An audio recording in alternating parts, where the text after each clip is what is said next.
नमस्कार दोस्तों, मैं प्रमोद राठौर स्वागत करता हूं आपका टाइल्स ऑफ लाइफ के इस वीडियो में।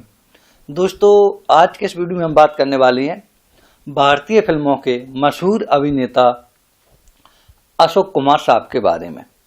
दोस्तों, अशोक कुमार साहब जो मशहूर पार्श्व गायक थे किशोर कुमार, इन किशोर कुमार साहब के ही बड़े भाई हैं अशोक कुमार साहब।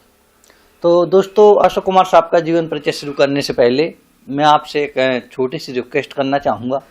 अगर आप इस चैनल पर पहली बार आए हैं तो चैनल को सब्सक्राइब कर दें और बेल आइकन की घंटी को दबाकर ऑल के नोटिफिकेशन को सिलेक्ट कर लें, जिससे मैं जब भी कोई नया वीडियो लेके आऊँ तो इसका नोटिफिकेशन आप तक पहुँच सके और वीडियो को आप सबसे पहले देख सकें। दोस्तों, आप में से कुछ लोग ऐसे हैं जो वीडियो देखते तो हैं परंतु चैनल को सब्सक्राइब नहीं करते। तो दोस्तों, आप सभी चैनल को सब्सक्राइब कर लें, और जो कि पूरी तरह फ्री है, इसमें आपको 1 रुपया भी खर्च नहीं करना है। तो चलिए वीडियो को शुरू करते हैं।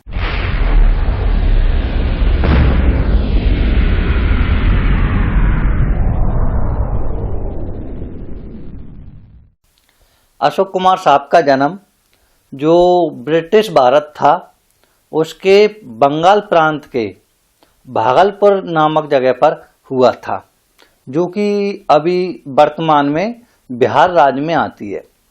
और अशोक कुमार साहब का बचपन में नाम मुकुंद गांगुली था, और जब अशोक कुमार साहब फिल्मों में आए तो उन्होंने मुकुंद गांगुली से बदलकर अपना नाम अशोक कुमार रख लिया। दोस्तों, अशोक कुमार के पिताजी का नाम कुंजालाल गांगुली और इनकी माताजी का नाम गौरा देवी था। इनकी माताजी एक गृहिणी थी और अशोक कुमार के पिताजी कुंजालाल गांगुली साहब एक वकील थे। दोस्तों, अशोक कुमार साहब का जो बचपन है, मतलब बचपन की जो प्रारंभिक शिक्षा, वो उन्होंने एमपी के खंडवा शहर से की और आगे की पढ़ाई उन्होंने उत्तर प्रदेश के इलाहाबाद विश्वविद्यालय से पूरी की। दोस्तों, जब यह कॉलेज में थे अशोक कुमार साहब तो इनकी दोस्ती शशिधर मुखर्जी से हो गई, जो कि अपनी दोस्ती को रिश्तेदारी में बदलने के लिए अशोक कुमार साहब ने अपनी इकलौती बहन सती देवी का विवाह शशिधर मुखर्जी से कर दिया, जो कि अब रिश्तेदार हैं वो। दोस्तों, अशोक कुमार साहब को जो इस फिल्म लाइन में काम करने का शौक बचपन से ही था, परंतु उनका शौक अभिनय का ना होकर निर्देशक बनने का था और वो निर्देशक बनना चाहते थे। जब अशोक कुमार साहब छोटे थे, मतलब उनकी उम्र कम ही थी, तो उनका विवाह शोभा देवी से हो गया। और अशोक कुमार साहब के जो पिताजी थे वो चाहते थे कि अशोक कुमार साहब वकील बने, परंतु अशोक कुमार साहब को ये वकालत करने में कोई रुचि नहीं थी। इस कारण उन्होंने वकालत की जो पढ़ाई करने के लिए कॉलेज की जो एग्जाम होते हैं उसकी तैयारी तो की, परंतु वो फेल हो गए और वो उस साल एडमिशन नहीं ले पाए। इसके बाद उन्होंने दोबारा पुनः प्रयास किया, परंतु उनका रुझान इस लाइन में नहीं था। इस कारण वो अपनी पढ़ाई को छोड़कर अपनी मुंबई आ गए। वहाँ पे उनकी जो इकलौती बहन थी और उनकी बहनी जो कि शशिधर मुखर्जी थे, वहाँ बम्बई में ही रहते थे। तो अशोक कुमार साहब अपने बहनों के पास बम्बई चले गए और बम्बई के जो बॉम्बे टॉकीज नाम से जो संस्थान था वहाँ पे नौकरी करने लगे। और उनकी जो नौकरी थी वो प्रयोगशाला सहायक की थी। एक बार क्या हुआ कि जो बॉम्बे टॉकीज एक फिल्म का निर्माण करने जा रहा था, ये बात है सन 1936 की, और फिल्म थी जीवन नैया।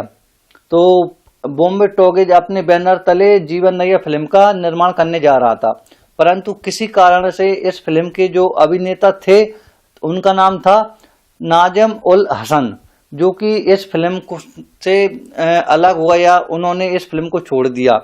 इस कारण जो बॉम्बे टॉकीज के जो मालिक थे हिमांशु राय, वो काफी टेंशन में आ गए और सोचने लगे कि अब आगे क्या किया जाए। तो इसमें उनकी नज़र अशोक कुमार साहब पे पड़ी और उन्होंने जीवन नैया फिल्म में अशोक कुमार साहब को अभिनेता के रूप में काम करने की पेशकश की, जो कि अशोक कुमार साहब ने स्वीकार की और जीवन नैया फिल्म से अपनी ये फिल्मी कैरियर की शुरुआत कर दी। इसके बाद 1937 में बॉम्बे टॉकीज के द्वारा ही एक फिल्म जिसका नाम था अछूत कन्या का निर्माण किया जा रहा था। उसमें भी अभिनेता के रूप में अशोक कुमार साहब को लिया गया और इसके बाद अशोक कुमार साहब की प्रसिद्धि हो गई और वो एक अभिनेता के रूप में प्रसिद्ध हो गए और इसके बाद तो उन्होंने पीछे मुड़ के नहीं देखा और अनेक फिल्मों में काम किया।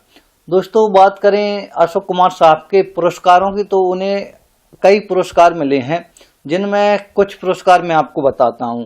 उन्हें 2 बार फिल्म फेयर का सबसे बेस्ट अभिनेता का पुरस्कार मिल चुका है, जो कि फिल्म राखी और आशीर्वाद के लिए था और इसके बाद उन्हें सहायक अभिनेता का फिल्म फेयर पुरस्कार भी मिल चुका है, जो कि अफसाना फिल्म के लिए था और इसके बाद उन्हें 1988 में दादा साहब फाल्के पुरस्कार से भी सम्मानित किया गया और 1999 में पद्म भूषण से भी उन्हें सम्मानित किया गया और 2011 में जो उत्तर प्रदेश सरकार के द्वारा उन्हें अवध सम्मान भी दिया गया था।